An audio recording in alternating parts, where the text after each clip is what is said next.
Welcome back, everybody. It's time for the last review. I guess other than the artifacts, which I'll do after the fact. But this is Temur. This is our rug list, and this is one hell of a creature, Bill. This is maybe one of the best, if not the best creature in the set, I think. I can agree with where you're coming from there. I think that creatures do a couple different things. Maybe best creature at being a creature. I still think his clan buddy, Savage Knuckleblade, is doing that better. And I also think that best creature at doing other things, I do like Sidisi slightly better. That said, I can't complain about Surik much. He has got text till the cows come home. Goodbye counter spells, although it doesn't seem terribly relevant right now because countering things is at an all-time low in the present standard.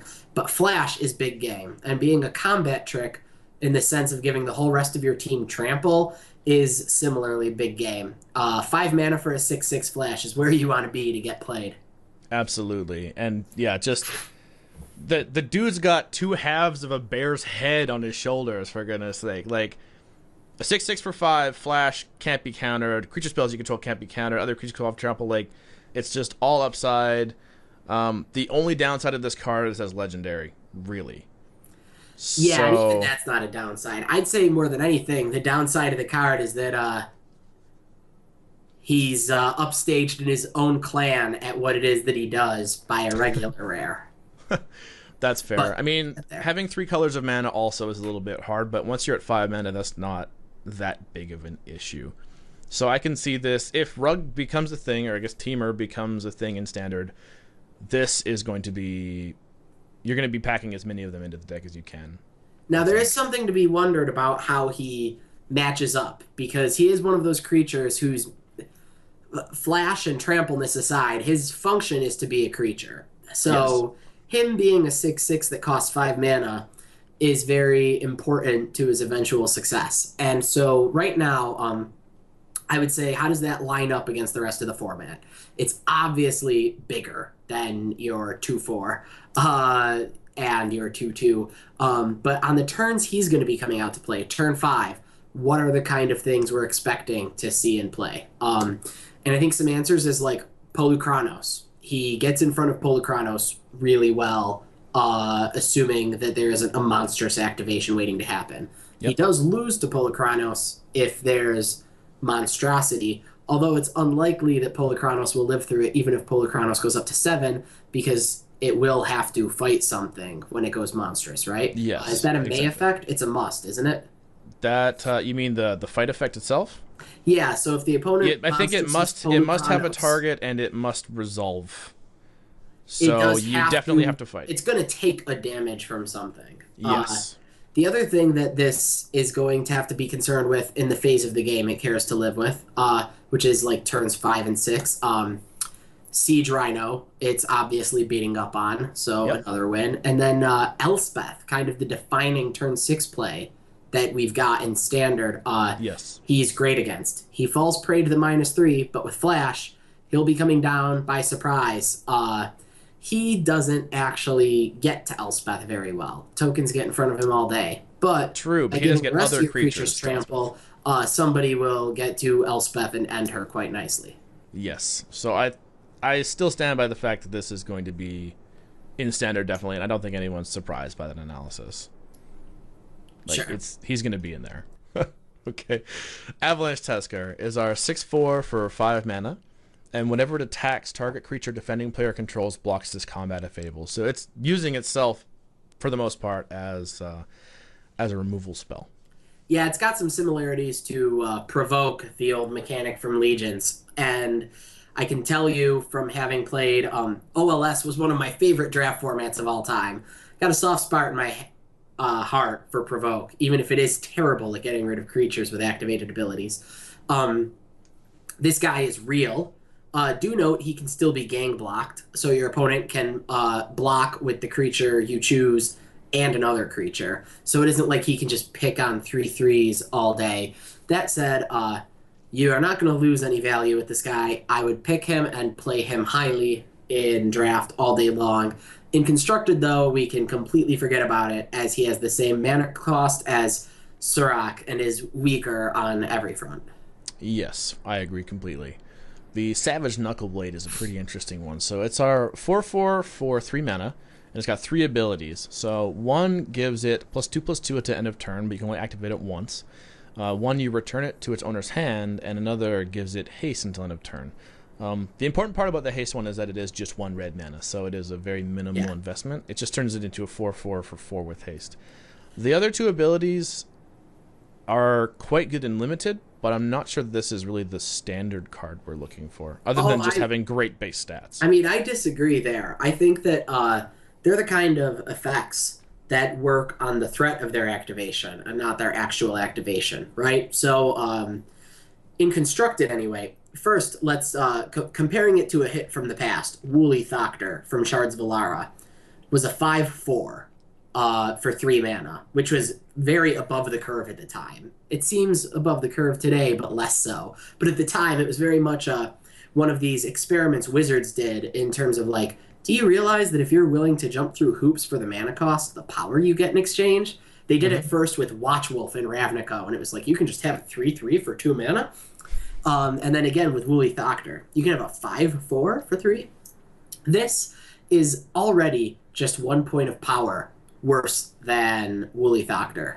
And Woolly Thoctor had an impressive standard and block pedigree behind it. Now it's got all these abilities on top of it. What I was saying about the threat of activation is that you don't ever have to pay 3 mana into Savage Knuckleblade once for him to attack and your opponent to have to respect it while blocking as though it was a 6/6. Or, God forbid, even an 8/8. Which is, I don't know what more you can ask for out of a card. It's above the curve on turn 3. And then attacking with it on turn 4, your opponent can't even double block or cast Stoke the Flames as long as you've got your mana up. Can't block with a 5/5 because you could become a 6/6. And meanwhile, the return ability is blanking removal without you ever even having to pay for it and use it. Your opponent just can't use the removal as long as you play cautiously. This card does a lot of things that it didn't even have to do to be good. I think it's this is the reason to be Temur. This and Surak together. Surak for his efficiency in killing Elspeth. This for its ridiculous ability to get in front of Courser, Rabblemaster, pump over the top of Pelucrados, Blank Hero's Downfall, everything. This is the creature I want to be playing in the new standard. I'm sorry, long-winded, but worth it. You're selling me on it. I'm not certain that it's going to be a standard card, but I can definitely see the merits as you've explained them, and I'm excited to see if it does shake out to be a major player.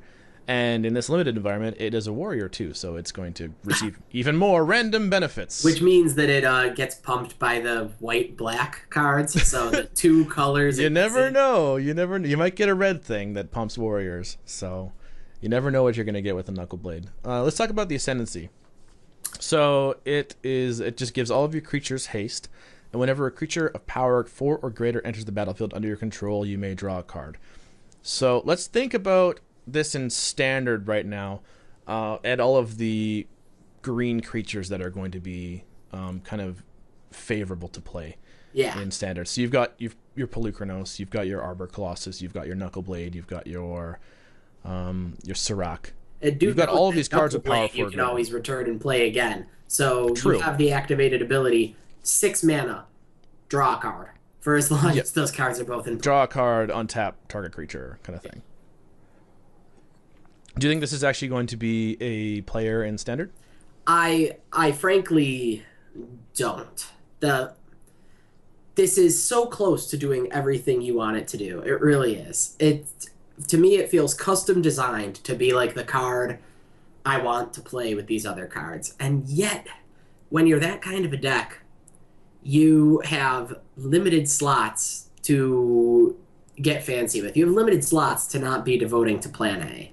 And Plan A is like, cast the Knuckleblade, clear the way, beat face. Cast Pelucranos, clear the way, beat face. The haste helps, but you're going to have to make room for some amount of removal spells. you're going to have to play, you probably want to play a couple Planeswalkers, right? Sarkon the Dragon Speaker, if not Nissa, will probably be very at home in this kind of a deck. You only just have so many spots to spend on cool things, and this card's neat, but the minute I ever drew two of them in a hand or had one in play and then top decked another when I needed something, or just had this and another piece of air instead of the other card that costs Rug, which is just the Knuckle Blade itself, I'm probably going to kick myself. And so I think that block maybe, but I can't get behind this one. The power is there, but it doesn't mesh with the game plan. That's fair. I agree with that. So Trap Essence. This is just red, blue, and green. Instant speed, counter target creature spell. Put 2+1/+1 counters on up to one target creature. Yeah, this is not a good card for me, or I think for anybody. It's 3 colored mana for a counter spell that is a limited counter spell. Yes. That plays with a mechanic that's not Temur, really. I mean, putting counters on something is going to give you a creature with power 4 or greater. But it feels like it's trying to be an Abzan card, but Abzan wasn't playing blue, so they had to put the counter somewhere else. Like a counter that gives you counters is hilarious from like a pun standpoint. It's a huge pun trap for sure. It does, yeah. It reminds me of the card from Unhinged. It was like Convolute or something, where it was like counter target spell with counters, and then you put the counter on the thing. Yeah. Ambiguity. That's what it was. Ambiguity, yes. But so it's worth noting that this card, I would say, is worse than just Temur Charm, because Temur Charm can mana leak something, which actually is probably preferable on a Temur timeline, which is pretty like aggro / mid-range, probably preferable to remove Soul, which only, at least Temur Charm can hit everything, and it can boost your creatures. So I think that like 2/3 of the card of Temur Charm are already better than this. That's all right. I'm done ranting. I don't like this card. This is a trap for sure.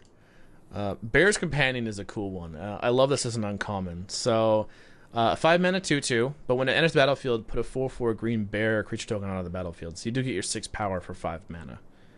Yes, this is just a great limited card. It reminds me a lot. I think it is roughly as good in its colors as the Sultai 5 mana 2/5 that drew a card was. In each case, you're getting a below market body with an incredible bonus attached, whether that's a cantrip or a 4/4 green bear. It is a shame that there is not a great way to abuse this trigger in this set. You know, what I wouldn't have given to have this card in Avacyn Restored, although I'm sure that would have been fun the first time and never again.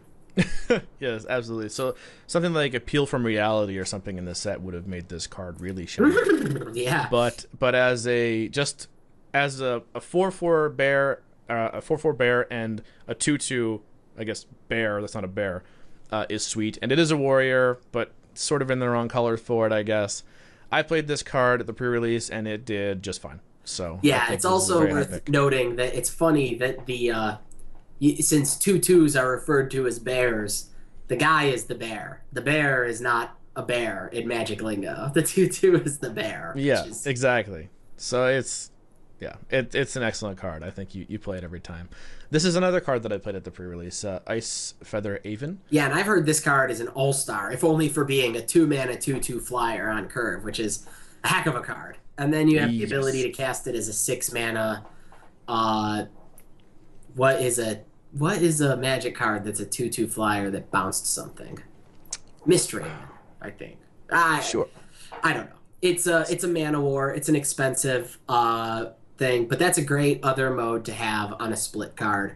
I think most of the time I have this, if I can run it out there turn 2, I probably am, because that's the kind of tempo that wins games. Absolutely. So it's like you said in the last review, it's good at 2 mana. It's good on turn 2. It's also good in turn 20. And this is just a very, very solid card, and it does share creature type with Stormcrow, so that just automatically makes it way better. Stormcrow's a shaman? It's a bird, but yes. Man, could you imagine if Stormcrow was a shaman? That would be the most overpowered thing of all time. It already is, but it would just be insane. So Temur Charm is a cool one. So you get to choose one. Target creature you control gets +1/+1 at the end of turn and fights a target creature you don't control. Counter target spell unless controller pays 3, or creatures with power 3 or less can't block this turn. Yeah, so how do you feel about this one? This is the worst charm, and it's still pretty good. All the charms are just so good. They're all on that power level in limited anyway, where you don't move into the color just because there is a charm, although maybe Abzan, possibly. But like you see a charm and you're thinking, if there's not another good reason, I could be this. And like a late charm would be a signal. This is the worst of the bunch in that I think that the second mode is prohibitive to hold up mana for. So it's going to be incidental. If you happen to have the Temur charm in your hand and Rug exactly untapped when your opponent plays their big spell, then kudos to you. And the last mode is great when it works, but it's not even a full falter. So, you'll look at the board state and you'll know if it works. But just even the first mode alone is a great the first card. mode alone is its saving grace for limited. Yeah, for first mode alone, I'm playing it. And you can't complain with the charms, right? There haven't been bad charms in a long time. Yeah. So what's the closest to the first mode? I guess would be Pit Fight. I think that's the last instant speed fight effect we've had. And actually, it was closest is Hunt the Weak, I would say, because the +1/+1 really helps you win a lot of fights. It does, and it makes. I know in like M15 you would put Hunt the Weak on an evasive creature, kill their evasive creature, and then start swinging with something that's slightly bigger. So you might just see the same thing here, and you might just put it on your freaking 6/6, make it a 7/7, and kill something. I think Temur Charm is excellent. Even as the worst charm is still highly playable. Yeah, there's a lot of room to be the worst charm and still be excellent. Exactly. Shadowhorn Rider is our 5/5 trample for 6, or you could morph it face up for 5. So it's part of that morph up for 5 mana kind of stare down on turn 5 card. This is the Temur entry into the common 6 mana but 3 and then morph for 5 cycle. And this is kind of what I was getting into when I discussed not liking the Abomination of Gudul as much yesterday. Is just because this is while not being the Efreet weapon master, this is everything the Abomination isn't. It's just big. It's likely to make them a sad panda if they blocked with 70 to 80% of the other morphs in the set. Right? Yes. Ruthless Ripper is going to trade with it. The 6/5 or other 5/5s are going to trade with it. But there's like some 2/5 morphs. There's some 3/3 morphs. There's a lot of morphs that this guy is going to get the better of and then still smack them for a few points. Adding to all that I would just play this card as a 6 mana 5/5 trampler in these colors. And you've got a winner. I would pick this. I would not move into Temur because of this, but I would pick this very highly when I was Temur, and because it's a morph, I'd play up to 2 or 3. You can always just run some out and use them as cannon fodder if you have others in backup. I agree. This is going to be the morph creature that you play on turn 3, and then you've got your turn 5, aha, got you, creature, unlike some of the other morph creatures in the format. So Snowhorn Rider, I think, is a very, very good card for that. See the Unwritten is very much a mythic rare spell. So it's 4 and 2 green. Reveal the top 8 cards of your library. You may put a creature card from among them onto the battlefield and put the rest into the graveyard. With Ferocious, you get to put 2 creature cards in the battlefield instead of 1.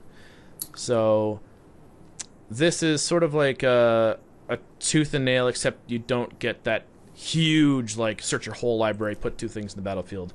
But it doesn't cost you less mana. Summoning Trap, in particular. Mm-hmm. Which it actually has the same cost, although Summoning Trap was an instant. This is a pretty cool card. I think that how do I put this? A lot of Summoning Trap's success in Standard the last time around was, I think, the existence of Primeval Titan. Because Primeval Titan was this awesome creature that we haven't seen the likes of quite since, where it was just so good at 6 mana. It was so incredible what it did, and as being both the ramp and the reward. Like, I Yeah. always like Primeval Titan and Cube because it is both a reason to ramp because you can play it sooner, a reward for ramping. Like, this is really nice to play 2 turns ahead of schedule, but also it itself is ramp to help get you to the other things. Anyway, it fulfilled this role of like, I'm awesome to cheat into play if you hit me, but also you can play me anyway. Like, I can be played for the same cost as the summoning trap. I Yeah. don't have to be cheated.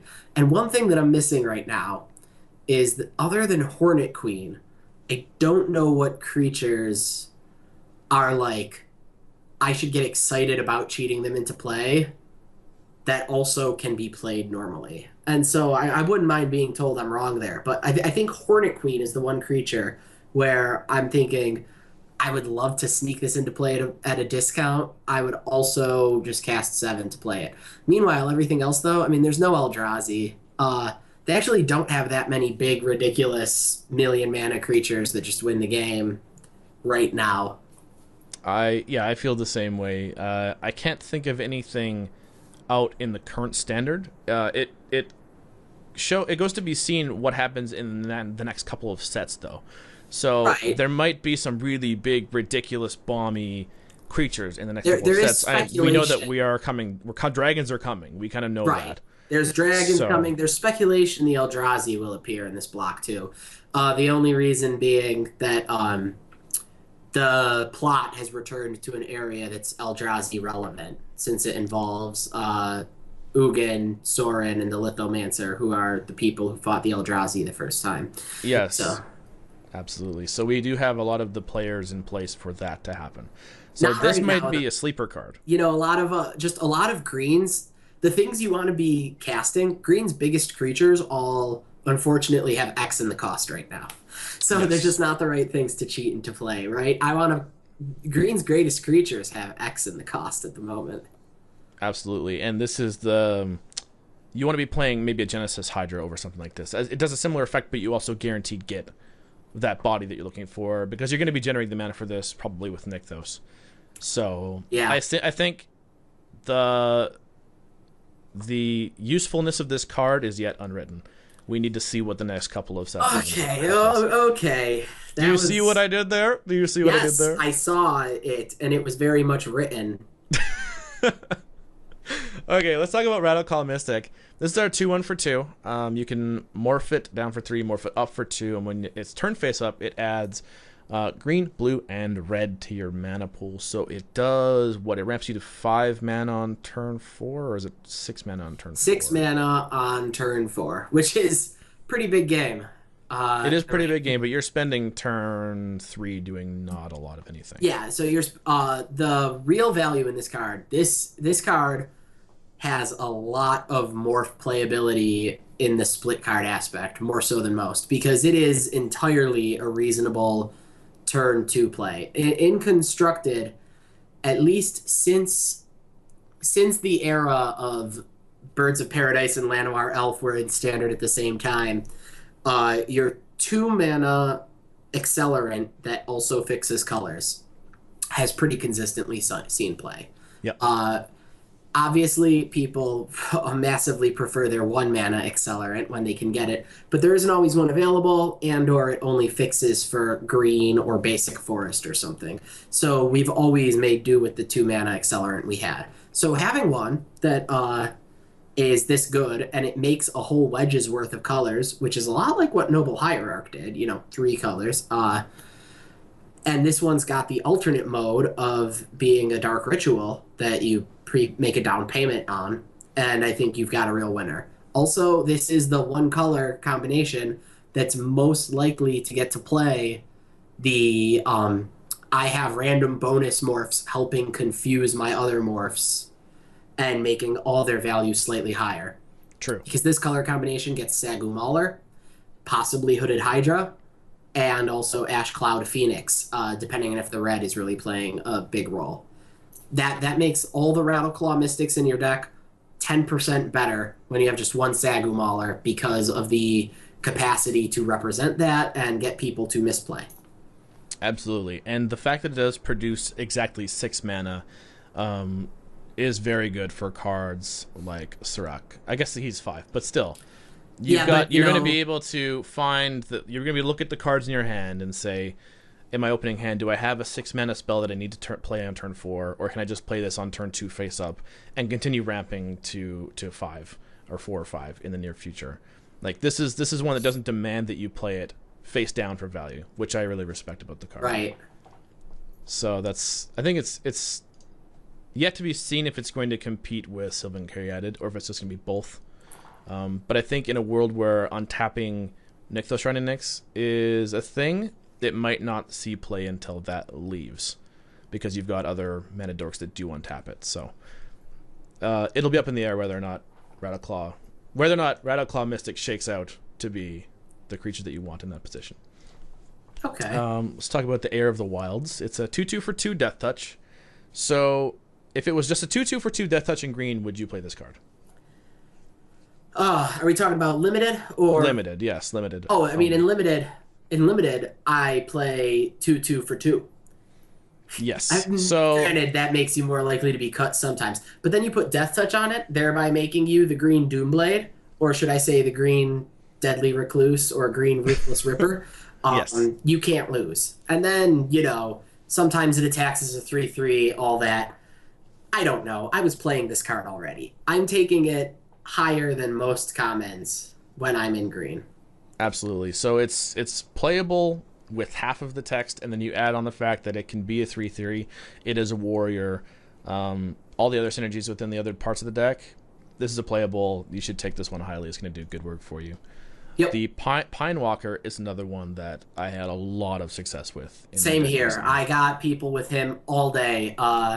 And what's great is that you don't even need to get people with him. You can get people with your other morphs. Yes, exactly. Since he grants his gotcha-ness to them. And I believe I've brought up Pine Walker several times so far in these set reviews we've been doing together as just along with a free Weapon Master, this is the kind of stuff that makes turn 5 a nightmare in this format. You're not safe. You're not safe, so have your Death Touch ready. Have your Ruthless Ripper or your green Doomblade handy, because these guys will be around to ruin your day. It's also worth noting, and something I've been looking for a chance to say, that between this and the other Temur morph we looked at, a curious number of greens morph to exactly the same power or toughness. So between these and another one that's not coming to mind right now, a lot of the time you're morphing out to 5 power. And also between these and the Sagu Archer, which is green, even though it's got the Sultai symbol, you're morphing out to 5 toughness. So it's just worth noting that barring rares or unusual cards, if you're getting in a fight with a base green deck over a morph, you should have some reason to expect them coming out of this with either 4 or 5 power or 5 toughness.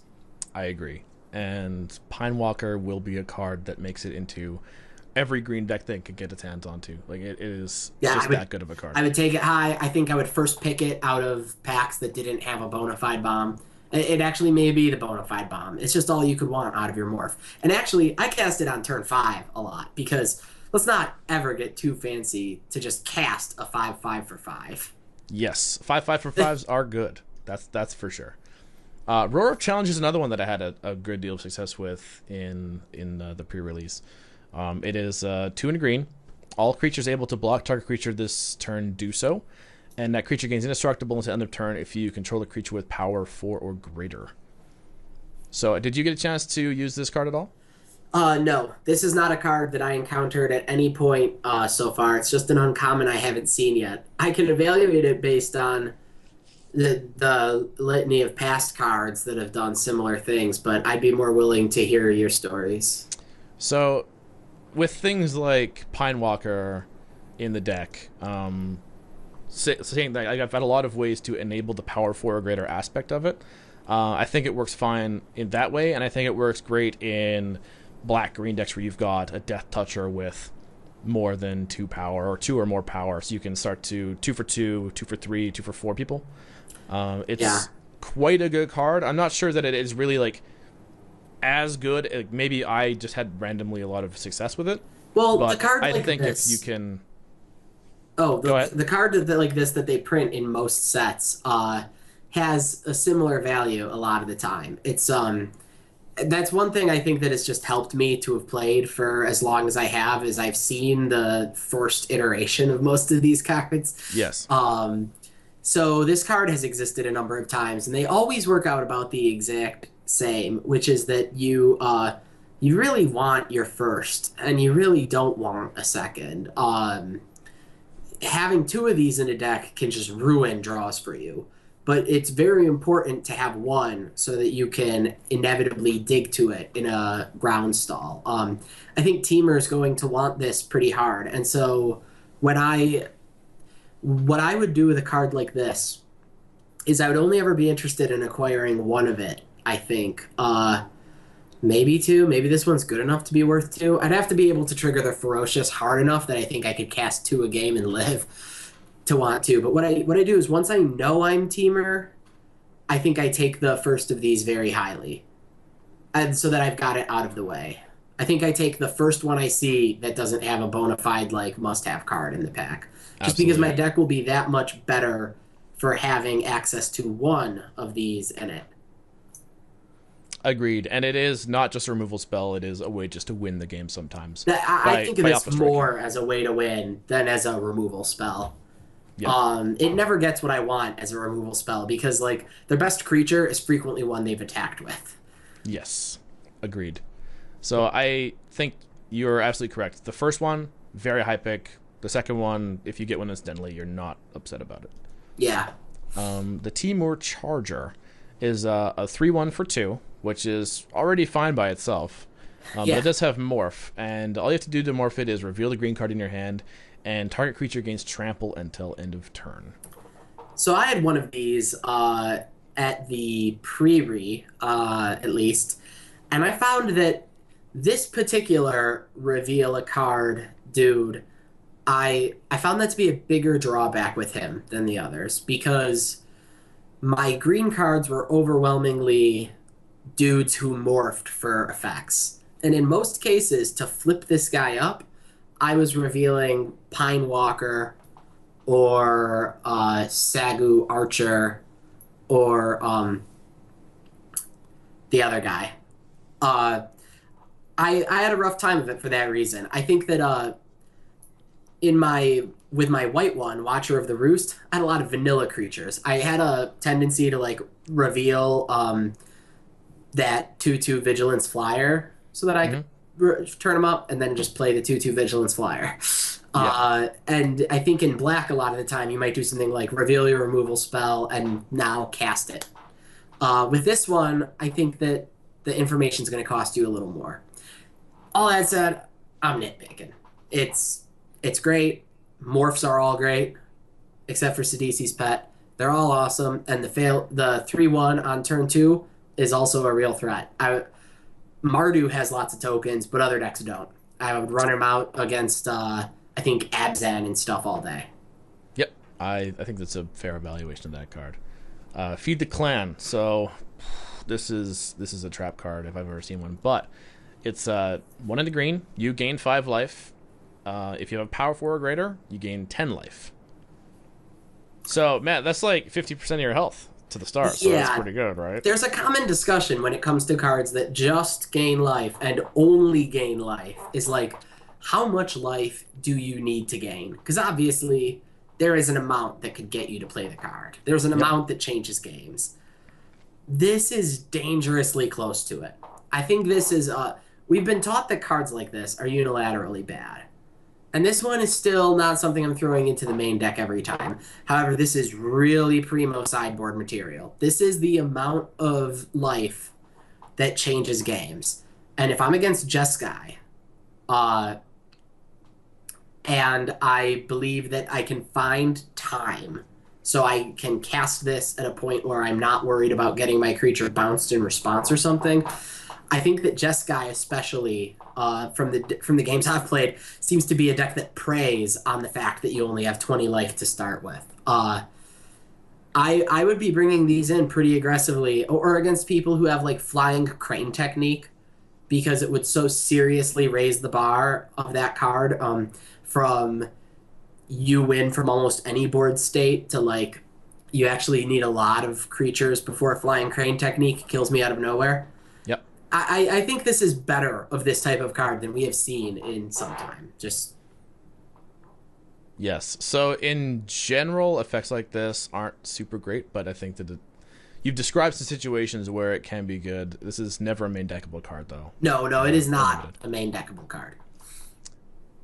So Savage Punch, I love the art on this card. I think Yes. everyone loves the art on this card, but it's a 2-mana sorcery, and target creature you control fights target creature you don't control. If you control a creature with 4 or greater, it gets +2/+2 until end of turn. Now, when I initially saw this card, as I think it was one of the spoiled cards ahead of time, I thought to myself, if you've already got a creature with power 4 or greater, does the +2/+2 really matter that much as a reward for having it? But as the set was released, you start to notice that all of the creatures in this set are enormous. Like, a good margin of them are huge, and you're going to need that to be competitive. Yep. And this is I've heard Green's best comment, and I see no reason to contest that. I think I would take them very aggressively until I had 2 or even 3. And yes, obviously you want the ferocious, but I think that you can always do something productive with your Savage Punches, even if you're not ferocious. Do I want this card less if I'm Sultai instead of Temur and my creatures are shrimpier? Sure. But I don't mind having my 2/5 fight a morph. I don't mind, well, as long as the owner's tapped out. Yes. Anyway, any number of things. Just you're not going to be at a loss for things to do with this card, except on board states where a lot of cards wouldn't be helping you. So Yeah, plus you get to punch a freaking bear in the face, which is pretty awesome. yeah, I have to say this about the art. Not only the coolness of it, but it really conveys motion in a way that not a lot of cards do. A lot of cards are supposed to show something in the process of happening, but the art makes it seem very like a moment in time. Very Whereas static. this card, I can almost see the little motion lines, like the bear's head cranking loose in the slow motion. It's just great. The little droplets of saliva suspended in midair do it. Yes. For me. I would be very happy to see this particular scene in an upcoming like Magic movie or something. Yeah, I if think the this would be Magic super movies interesting. trailer is just Bear Punch, and then it's like Magic the Gathering movie, come 2018. I'm going to go to it either way, but I'm going to go to it twice if that's the trailer. Obviously. So Willie Loxodon is a 6/7 for 7, and it's got a morph for 6. He is the granddaddy of all the morph gotchas. Costs 1 more than all the rest, but I think you can smart play around that so as to not tip your hand. You made a comment that creatures are bigger in this set. Yes. And that actually means that this guy has extra value, because when all the creatures are bigger, you will need to have the biggest to get somewhere. And this is the biggest they get at common. So, I don't know. I think it speaks for itself. Wreck I people agree. all day. This is the what was that elk in Return to Ravnica? That would be Axebane Stag. Axebane Stag. This is my Axebane Stag for this set. This is the dude that is so buff and rugged that he's blocking Titans all day. I always thought Axebane Stag was an incredibly strange card to make the 6/7. Yes. Like, that is a big elk. And I guess we're showing love for elephants now, too. I'm pretty happy about Willie Loxodon, and I will play it in a deck for sure. Crater's Claws is another card that is screaming generate ridiculous amounts of mana with Nykthos and fire me off. Like, X and 1, it deals X damage to target creature or player. If you have Ferocious, it just does 2 more at sorcery speed. Like, they couldn't make this instant because it would be too ridiculous. But how do you like it just as the sorcery? I mean, I really like it a lot. It's got a good fail state. If you don't have Ferocious, it's Blaze, which has never been a card that constructed decks have really looked to include, but they have, and it's not off their radar in terms of efficiency. With Ferocious, you are you're basically buying back the mana, the red mana it takes to cast it, and one more, which lets it do really cool things. Like, actually, Masquerade is every other burn spell at every point on the curve. So with Yes. Ferocious, one red mana just deals 2 damage. So it can be Shock. It can also be Lightning Strike. It can be better than Stoked. It can be 4 for 3. It's a great card. I think that the only thing standing in its way is that red, which naturally wants this effect, doesn't have the ferocious creatures to get there outside of Sarkhan and maybe the new Phoenix. But the red deck as it exists right now is not playing any creatures that enable this ferocious. So it really only has room in a red-green pairing. And then it remains to be seen if that's just something the deck is in the market for. True. The Goblin Rabble Master does have the ability to become a 4 power creature as well, but I'm pretty That sure is true. that list I think is pretty tight, so I don't think you'd be able to spare more than 1 or 2 slots for this effect. But Also, that's a bit win more because I think that if your Rabble Master's growing and the goblins are flowing, then you are not in the state where you need your other cards to help you. Sounds like yes, Rabble Master is doing work. sounds like it's doing just fine. I think I've seen this in a few lists. I can't remember if it was standard or if it was an older format than standard, but I have seen this in a couple of winning lists already, and I think it deserves the spot for In sure. limited, I should point out too, just for those of us who maybe are novice drafters or just anything, you don't pass X spells.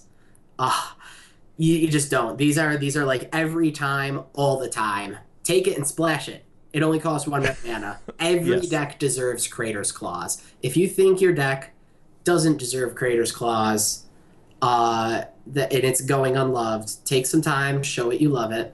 Take the Crater's Claws and find a way to cast it. Just Find a for way to love instance. the claws. I like that. Oh man, hold on. It's a claws with a claws. Anyways. Okay. Okay. Ah! Dragon Grip. So it's a 3 mana aura, 2 in red. If you control a creature with power 4 or greater, you may cast it as though it has flash, which is pretty sweet. But the creature gets +2/+0 and has first strike. So obviously, if you've got a creature with power 4 or greater, you're basically essentially going to have a 6 power first strike or better creature on your hands, which is really good. But if you Yeah, it don't have also doesn't have to ferocious, go on that creature. I think a really cool thing to do with this spell is to have a different creature with 4 or more power that like attacked or whatever, and you're leaving a morph back on defense. You've only got 3 mana up though, so your opponent is not afraid of the litany of things you could flip that morph into. And it's yeah, like, oh, I wasn't gonna flip it. It's just gonna get dragon gripped. I like it. I think it's good. The fact that it gets first strike, anyway, like this in general, I don't like playing creature enchantments that aren't kind of redundant to return themselves or anything. But +2/+0 and first strike play so well together that this might be just worth playing, even if you're not really on the ferocious train. See, there I would disagree. I was gonna say that I think this is one of the ferocious cards that really the ability of your deck to support ferocious makes the difference. I mean, I'm playing Crater Claws, ferocious or not, and I'm playing Pit Fights, ferocious or not. But I think that this card is incredible as a combat changer when you've got ferocious, so that you can do it mid combat. I think it is lackluster. It looks a lot like a worse Lightning Talons, which is a card I cut from my M13 decks all the time Yeah. if I don't have Ferocious. So you like this to be flashy. This one I really like to be flashy. I think that I'm putting it at getting cut from my decks if I don't have about 8 Ferocious enablers or so. That's fair. The Einok Tracker is a 3/3 first striker for 6, but you can morph it up for 5. So first strike on a 3/3, while generally good, I don't know if this guy really matches up in that 5 mana morph showdown thing we've been talking about basically this entire time. Yeah, I am not a fan of this creature. As much as I cannot be a fan of any morph. Remember, I'll even still play Sidici's Pet. But this is a lot like that, in that it's just so bad to be flipping up. It's if you're in the turn 5 stare down, every other creature is going to beat this. Because they'll all live through its first hit and then kick it back. I mean, everything else is 2/5s and 4/5s and 5/5s, or a 4/3 that also first strikes. I don't think you're winning many with this, and its non-morph state is pretty rough. I do not care for 6 mana 3/3 first strikes in a color combination where I have a lot of access to 5/5s and larger at that cost. So this guy is going to be hanging out on my bench a lot, although he can always make the cut just for being a morph. But he is testing, along with Sidici's Pet, how bad a morph can be and still get played. Absolutely, and it does survive combat with Sidici's Pet, so I mean, there's that. Well, actually, Sidici's Pet gains a life, though. And yes, so technically it is better, I guess. Sidici's Pet wins the battle of the terrible morphs. Barrage of Boulders is a 3 mana sorcery. It deals 1 damage to each creature you don't control, but if you control a creature with 4 or greater, creatures can't block this turn. Yeah, this is another one of those ones where Ferocious makes it good. Yep, this is one where you need the Ferocious effect, and then it's the game winner. Much like the green card, except the green card did that job without needing Ferocious. We're talking about the lure effect, the one that made all the creatures block. Anyway, this card is pretty much close to a straight blank without Ferocious. I guess you can bring it in against all Mardu tokens, Ponyback Brigade, Hordling Outburst, but if you can't deal with the Goblin tokens on their own, I can't help you. This is a medium card. I don't know. Grab one, 23rd card if you think you want that effect. You need to have Ferocious if you want to rely on it as a game winner. Absolutely. Icy Blast is X and blue. Tap X target creatures. If you control a creature with power 4 or greater, those creatures don't untap during their controller's next untap step. So when we last saw this card, it was called Glimpse the Sun God, and it just scryed 1. This, much better than scry 1, gives you the option of buying you that whole extra turn of having Glimpsed the Sun God. Glimpse the Sun God was a first to second pick. This also is. This is it is a lot like a Wrath. It just takes your opponent out of the game. If you had any kind of board presence, you should win. If you had no board presence at all, you've bought yourself 2 whole turns with which to establish one. This is an amazing card. It's one of those few ones that is not only like win more and lose less. I mean, it turns stalemates into wins, wins into surefire wins, and losses into fair games. That is like everything. That is exactly what you want in a card, and this is the pick. I love it. Icy Blast is so good. Scion of Glaciers is one that I'm still up in the air about, but it's a 2/5 for 4, and for 1 blue mana you can give it +1/-1 until end of turn. So it's trying to be a water servant. Yeah.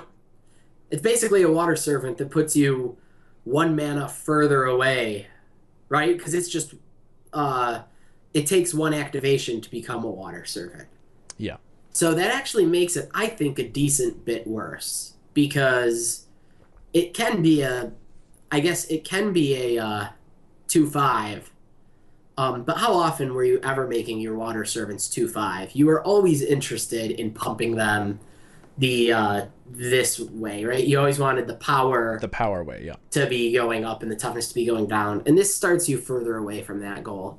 Granted, it's pretty good size for getting in front of morphs. I think it's the right size for the format. Another thing I wanted to comment on this ability is it is hard to get a handle on how mana hungry this format is. But like, you are using so much mana every turn, and it's more so than any other format I've ever played. I've never played a format before where when you had completely exhausted your hand and you were all out of things to do, you still had like 4 abilities to play every turn. There's morphs Yeah. to flip up. There's outlast to activate. Um, I think it's a privilege to be able to really sink this guy luxuriously. You can't count on him getting in for 6 the way Water Servant did. Absolutely. So in a format like a core set format, where you've generally got a lot of mana to play with, this type of card is very good. Yeah. In this format where you're so mana hungry, I'm not sure that it is. I think it's still a fine card to play in your deck. Like, Yep. let's not undercut it. I think it's a very good blue creature, if not one of the better blue creatures in the set. And being a 2/5 is relevant because you can put it in front of that morph creature, and then once it flips up and becomes, say, that 5/5, you have the ability to pump it a few times and trade it. Yeah, and this is a turn 4 creature, which means it you should, unless you're in one certain direction of taking the turns and assuming no one's missed any land drops, you should get a block out before the scary do they or don't they turn. Yes. So you will be able to set yourself up that way. So it's more of a middle pick than it appears at first. Like, Yeah, at first, I think it's this card like appeared to Water be very Servant, high. but two to three picks lower, right? Water Servant was a 2nd to 4th pick kind of card, Yeah. and I would call this like a 4th to 6th pick kind of card. Also worth noticing is that double colored mana symbol.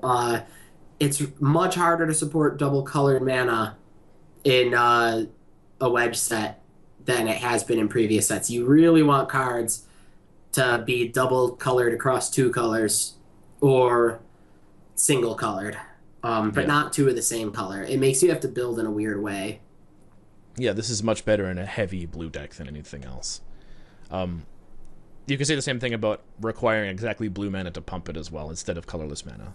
Yeah. So Stubborn Denial is kind of a neat one. It's a 1 mana instant, just blue. Counter target non-creature spell unless the controller plays 1. If you control a creature with power 4 or greater, just counter that spell instead.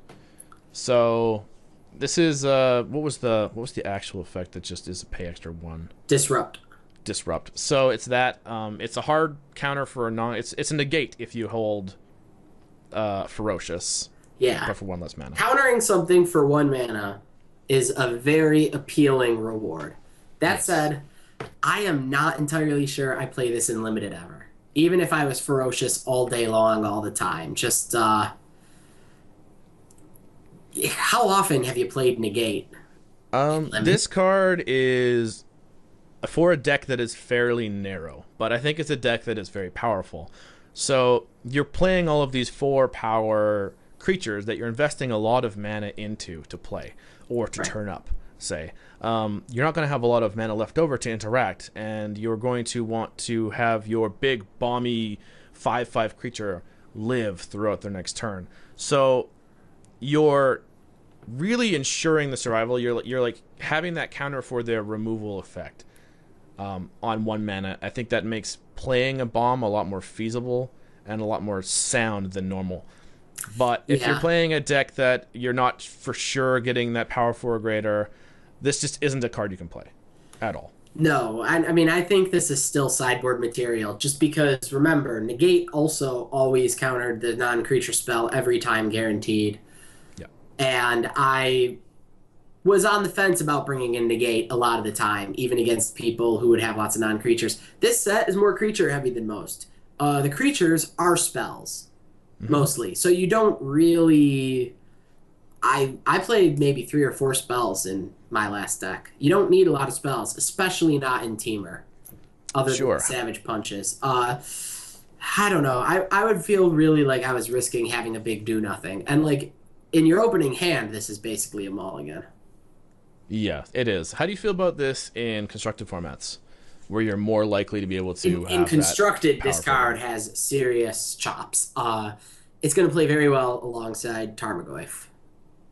Yeah, along Tarmogoyf, Pelucranos, you've got a host of creatures in standard that this works very well with. I was even thinking more like Eternal formats. This has Eternal format pedigree. 4 is a very common power for creatures to have in Eternal formats. Excuse me. And by creatures, I mean Tarmogoyf. But that is a format where the difference of countering something for 1 mana, hard countering something for 1 mana, is big game. It's really felt there in a way. Not only that, people run their mana very close to the wire, using it fully every turn in Eternal formats, and you're very likely to be able to spike someone's Ponder or Brainstorm or Gataxian Probe. Uh, you're very likely to be able to do that just with the non-ferocious mode, which is really cool too. And I think in like standard, your odds of doing that are somewhat less, since people tend to not play all their cards on a perfect curve, thanks to coming to play tapped lands and stuff. A lot of times they may just unintentionally have an extra mana. You're going to have to work a little harder for the ferocious to get that effect. Yeah, absolutely. So the embodiment of spring is kind of a neat one. It's an 0/3 for 1 mana, so it is blocking your morph creatures. And for 1 and a green, you can sacrifice it and search your library for a basic land card and put it onto the battlefield tapped. How do you feel about this card in Temur specifically? Like, I feel like this isn't the Temur card. I feel like it's more like the Jeskai kind of play style. Yeah, Sultai, yeah. Yeah, I agree with that. And actually, I think this card is a little bit of a trap. I've loved this creature in every format it's been available in, right? They've made this card several times before. But there's a couple things working against it. One is that it to be played for maximum effectiveness, it asks you to have blue untapped on turn 1, green untapped on turn 2, which is actually not going to happen if you don't natural the island, natural the forest. Like, even if you are using a blue-green duel or any duel to get any of these colors, you're not living the turn 1, turn 2 dream. Yeah. Secondly, it's actually at an awkward time to ramp you these totals. And I found this out when I played Rattleclaw Mystic face up several times, just as a 2-mana, 2-drop accelerator. Accelerating from 2 to 4 in this format is weird. It feels very wasted in that every time I went ahead and just played a morph anyway and wasted my extra mana. So unless you have a good way to use that side mana, like use it as an opportunity to play a comes into play tapped land or another marginal advantage, it could be turns before you actually realize the reward that you got from ramping. All in all, I think this is about the worst this kind of card has ever been. Yeah.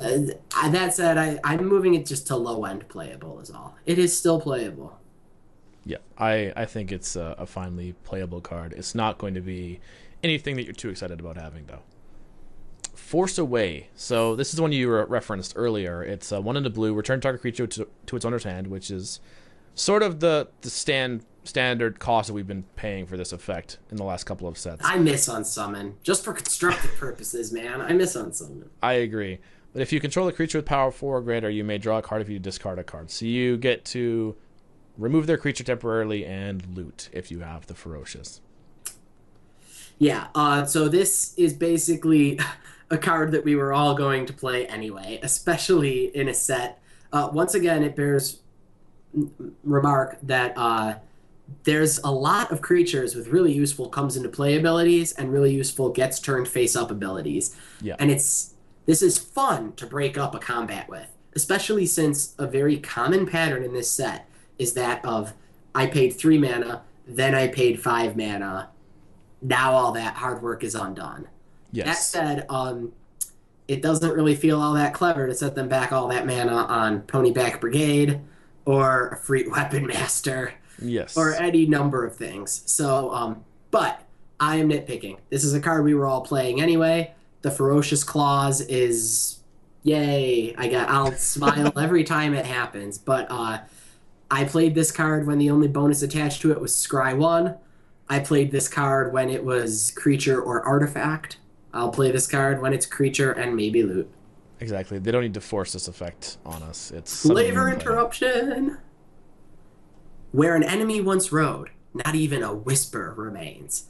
Okay, that should be on a card that exiles or like completely gets rid of the creature. Okay, not even a whisper remains. Like yes. They've completely evaporated. They've disintegrated. That is for like That should be That's for like Path something to that Exile. dissolves you and Path to Exile. This is like, he's gone. Okay, he's back next turn. So I guess So a you're thinking the Whisper, flavor text you think should be like, Jeff went to get pizza. He'll be back soon. where an enemy once rode, he's not there right now. Whispers remain. Actually, his whole thing remains. He'll be back. It should just be a picture of Arnold Schwarzenegger and just like, I'll be back. Glacial Stalker. He's our 4/5, morphs up for 5, so he's part of that interaction with the morph battle. Does have the 5 toughness that you mentioned about the 5-mana morph showdown. You can play him face up for 6. The fact that he's got 4 power instead of 5 really limits the effectiveness in that battle. Yeah, he's so against not a lot of going the to green, win as many. yeah, against a lot of the green decks, you're not going to see even a trade. But against most of the other decks, I think you can expect to trade most of the time or straight up win a small percentage of the time. I would consider this a morph that is a luxury to cut. Like, if you are in the business of cutting this guy because you've already got your 7 to 8 morphs, that's a good amount, and you've got all the other ones that are better, then bully for you. I think if you're not green, he may be one of your more prime choices. So get him in there.